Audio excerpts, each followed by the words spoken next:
we are starting off with coasters. I like the ones that have wood mixed in with the resin. I also got a big, like brownie pan sized silicone mould, which I filled the bottom with 2 big inclusions, and then I put sort of weight across them and then filled these. So now I have this kind of smooth but not the right shape sheet, and I'm going to put it through my thickness planer. I've built a sled to try and control it a bit because it's not very flat. Once I've got the top side flat, I'm going to flip it and do the bottom side, and then we'll see where we are. Fingers crossed this doesn't destroy my thickness planer.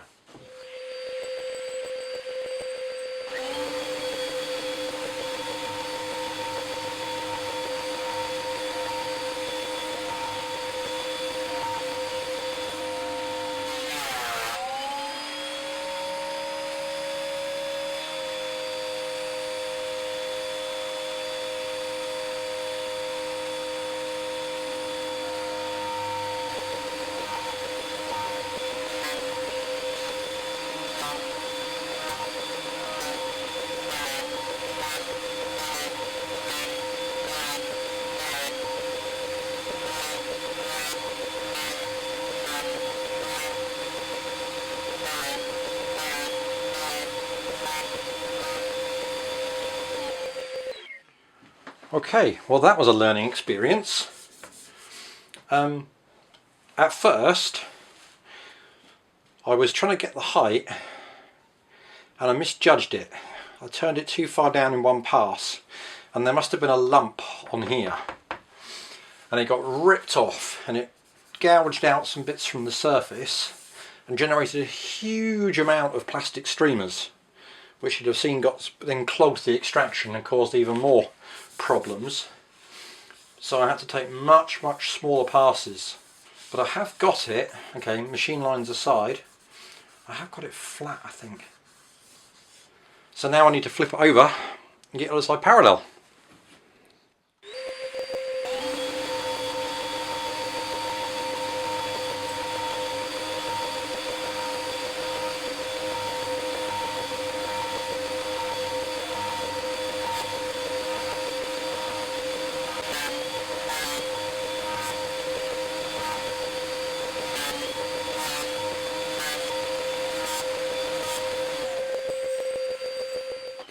Okay, so that's both sides planed, so it's now parallel-ish.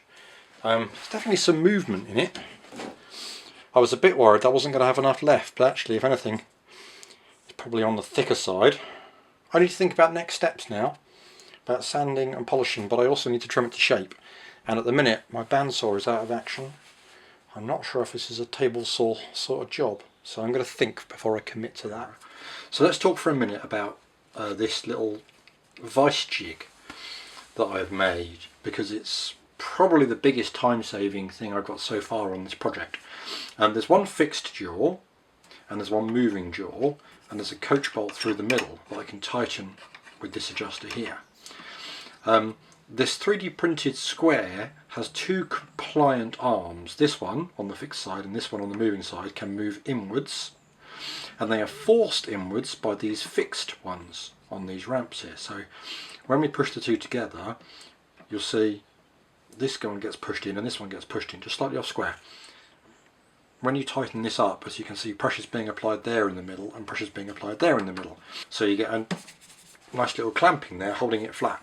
And it's lower than the top of these things, it's lower profile than the top of the coasters, so you can easily sand over the top of that and then release it and put the next one in. Sanding, starting with 120 grit, 5 lots, up, down, left, right, mist it, wipe it, write the number on. 4 coasters both sides. Let's crack on.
Okay, so you can probably see on camera that sanding at 120 I've left swirls in the surface, and all the things I've read said you absolutely mustn't do that. You must stop and unclog your sanding disc to stop you marking the surface, but I tried that numerous times and I cannot get it to unclog. So I've persevered, and the reason is I bought these special non-clog sanding discs, and they're quite expensive, and if I can only get one set of casters out of each disc, that is not very economic. So it's useful for me to know if I can solder on and try and remove these at the next stage at 180. So that's what I'm doing. Soldering on with swirly coasters.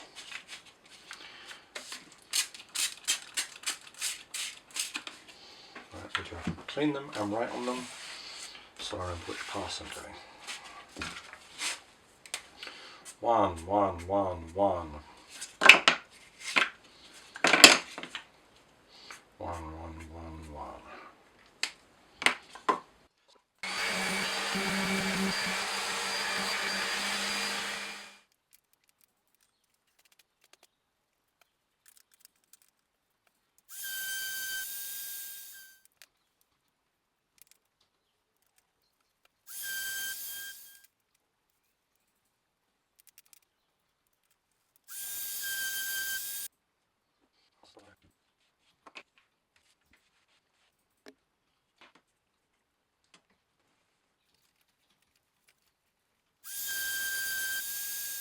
Okay, another day of sanding, probably making footage that I'm going to speed through in time-lapse.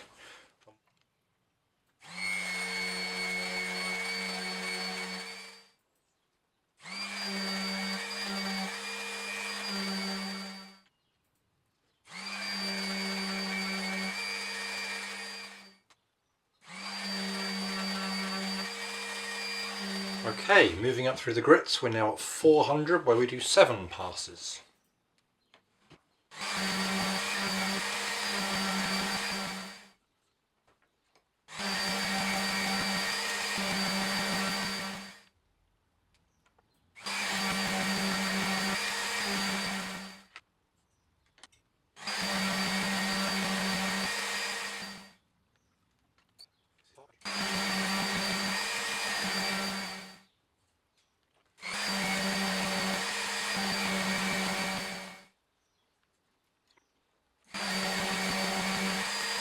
That was me just finishing up 400 grit, 7 passes.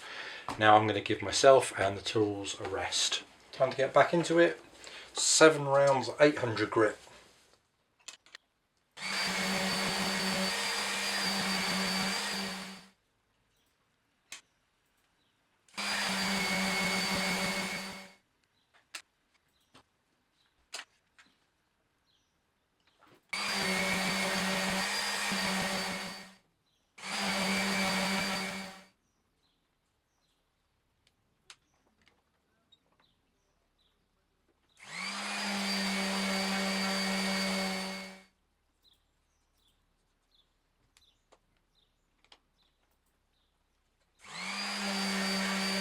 We're up to 4 rounds of wet sanding at 1200 now.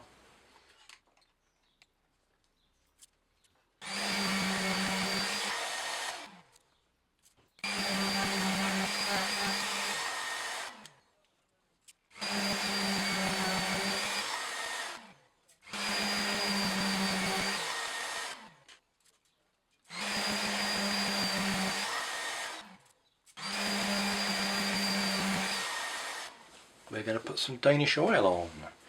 Going to do a coat now, I'm going to coat after that once it's cured. Ready? Again, one of my favourite bits of this project.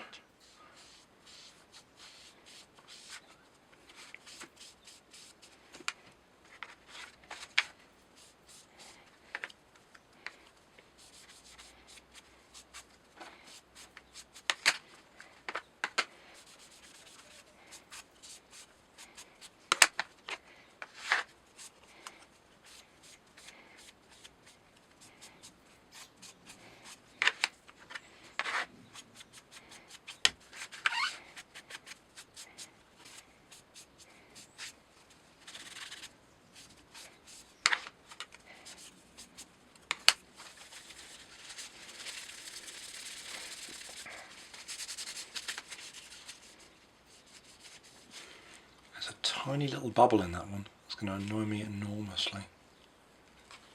Interesting. Hadn't spotted that till just then. Suggests the oil is making it clearer and easier for me to see what's going on.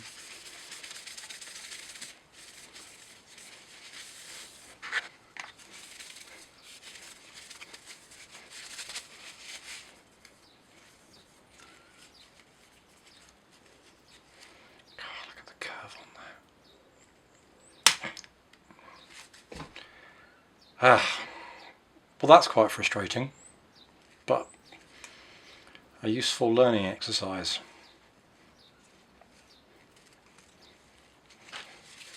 I wasn't even the one with the bubble in. Okay, so what should I do about this one? Let's try and glue it. Considering these two pieces fit together perfectly, I think a surprising amount of trouble making them gel.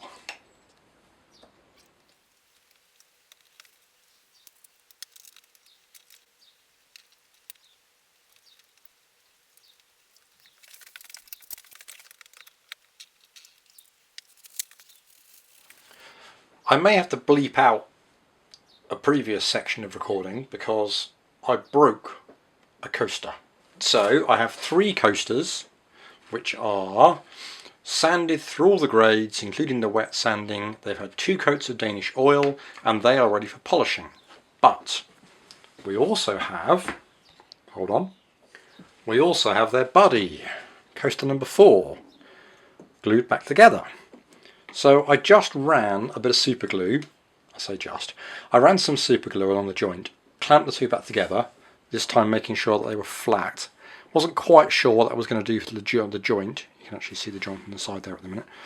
And then that left a bead of glue, so I went back through the sanding. I went back down to 240. I went through 240, 5 rounds, 400, 7 rounds, 800, 7 rounds, 1200 grit, 4 rounds of wet sanding, and then this has just had another couple of coats of Danish oil, especially on the joint there, which I may have used a bit of Danish oil to help fill and level the surface there where it was any dents in the crack are now full of Danish oil, which is cool. Anyway, I'm debating now whether to polish some or whether to call it a day. I think I'm going to polish the 3 because that would be nice.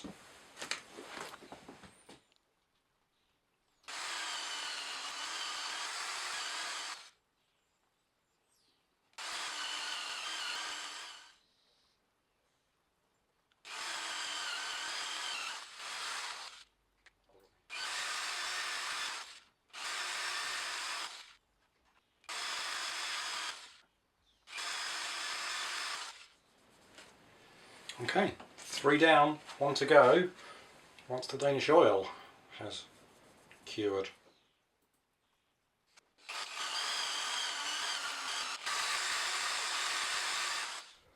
Finally we have a finished set of coasters, all sanded and polished, and I'm pretty pleased overall. There are some things I will do differently next time, and obviously I will try not to break any more coasters, but these ones have come out okay. I'm going to quite enjoy these ones. The resin, I think we didn't maybe mix it enough, or we put too much colour in or too little colour in. Not sure, we still need to check the recipe on that. But overall the process is coming together and I'll hopefully make some more nicer ones in the future. Well, thank you for watching, stay safe.